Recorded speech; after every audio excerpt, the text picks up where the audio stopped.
This is an integrated choke, so when you push the choke down all the way, it flips this little lever up here, and then that pushes on this one just a little bit. That closes that stopper. So kind of neat. This is not really an air filter though. You can see there's nothing stopping really small particles from getting through. It's just a screen for stopping large stuff.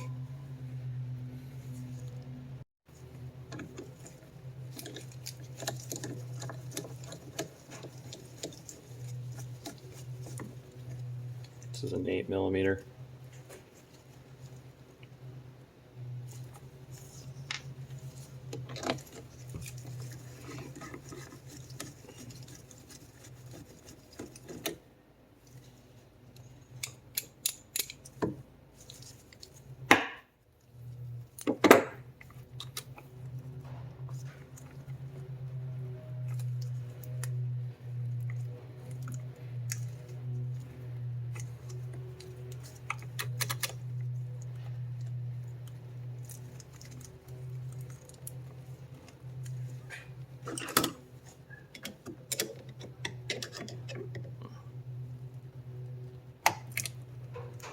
A little bit of a suction on the gasket there.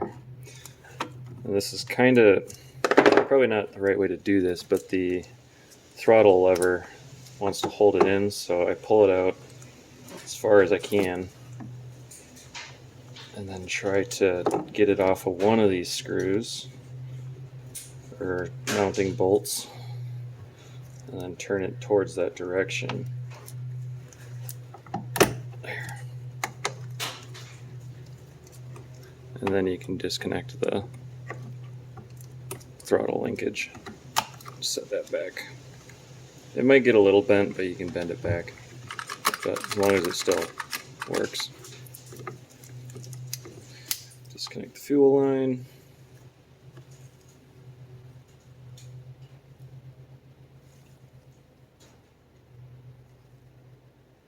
It looks okay, but it's possible the gaskets and stuff aren't, so I got a new one anyway, just got a whole rebuild kit. And then here, down here, that tube right there that's kind of hard to see, this one, that's your impulse line. That goes to the crankcase, which is behind all of this stuff. And so you got to separate the gas tank, all of this, from all of the other stuff up here in order to get to that. This top plate is just held on with this screw, which it's not on there very well on this one, so you just take it off and then it just snaps down into a couple places here and up here, and there's just two pins that sit in there. That's all.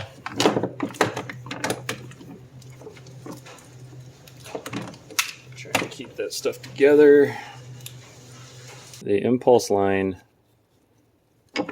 is this line right here, and it connects just literally like right back there and right up here. It's a very short line, but it's 100% necessary. So I'm going to try that. So I don't want to take everything apart if I don't have to. I'm going to see if I can just pull this out this way for starters. It might rip off. Oh, nope, came out. There's a little ridge that you have to get it past. And so here's the new one.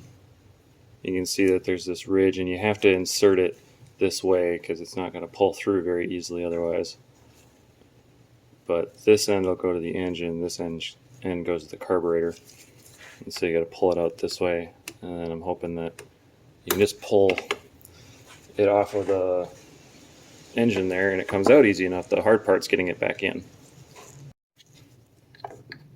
So you can just take a pliers that fits and stick it down in here and grab that tube that I showed before, and you should just be able to pull it there. It disconnected, hard to see, but it's end of it's right there. And now it should just pull through. There we go. So now I can compare these two.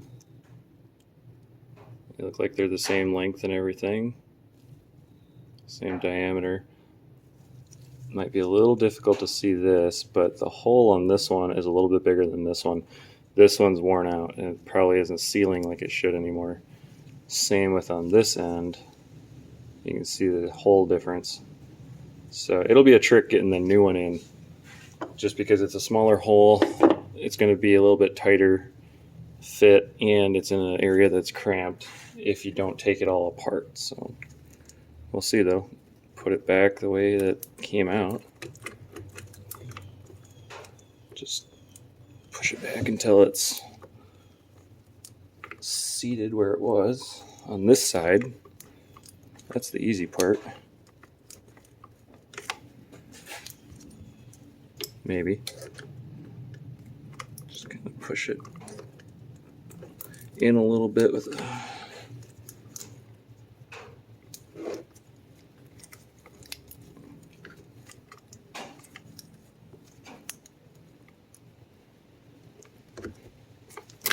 There. Dropping everything. There, now that's seated where it's supposed to be.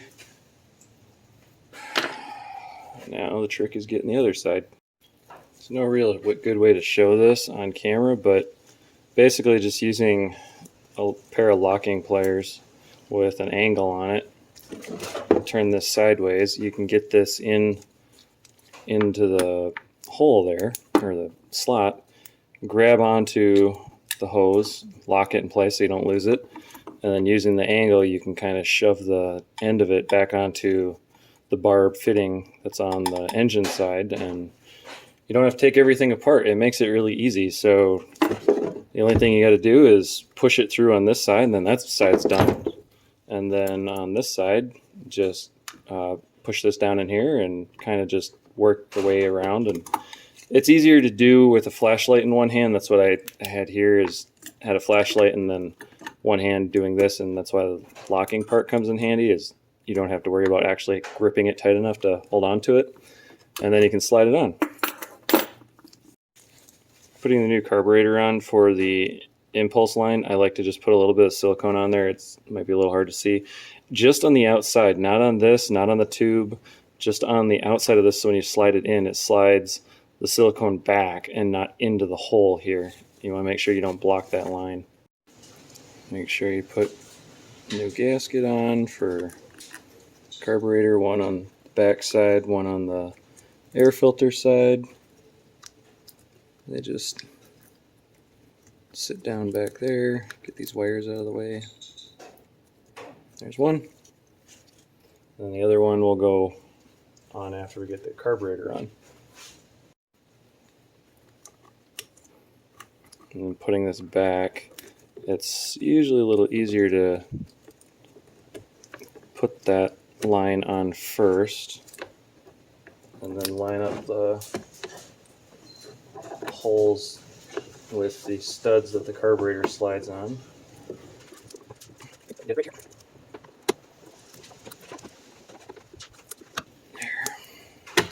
There we go.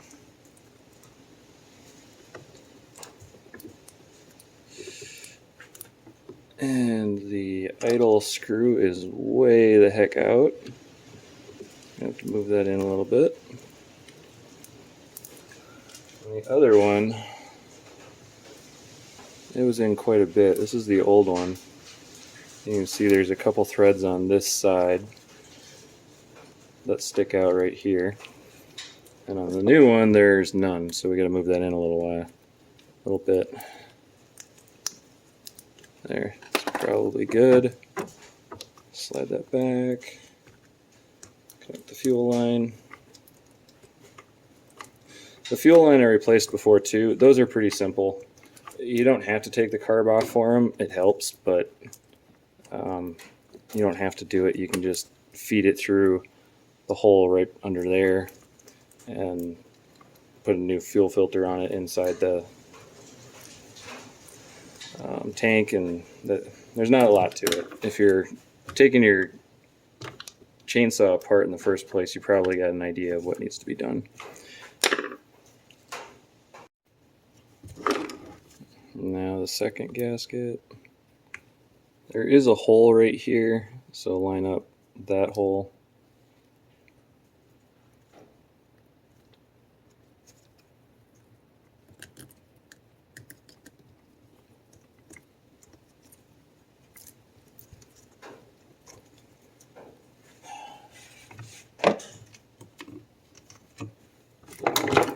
And the two small nuts that hold the carburetor down.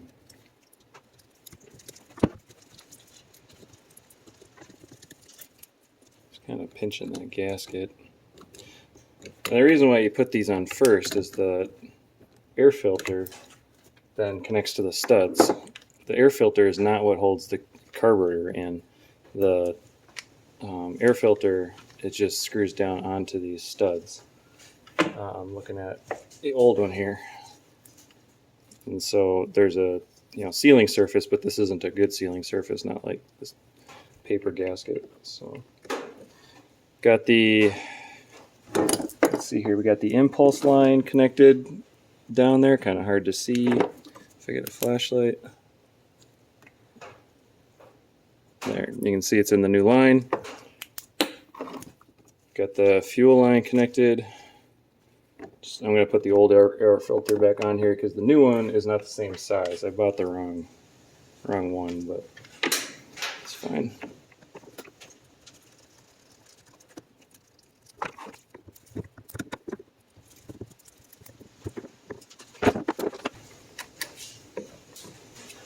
Oh, got the shut-off blade on the wrong side here. There we go.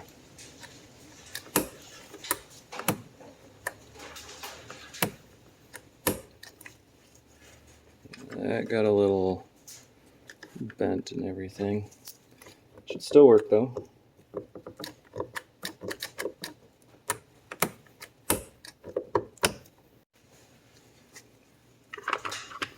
Put the lid back on. This is just for aesthetics, but it's good to have. Make sure it's underneath there. There we go. This isn't really a proper screwdriver slot on top, but it works. It doesn't need to be tight. Just needs to hold down the cap. And then put the back cover back on.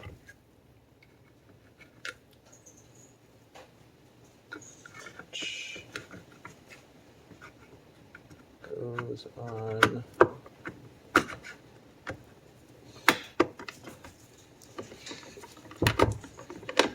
It's kind of bent and deformed, as it happens over the years.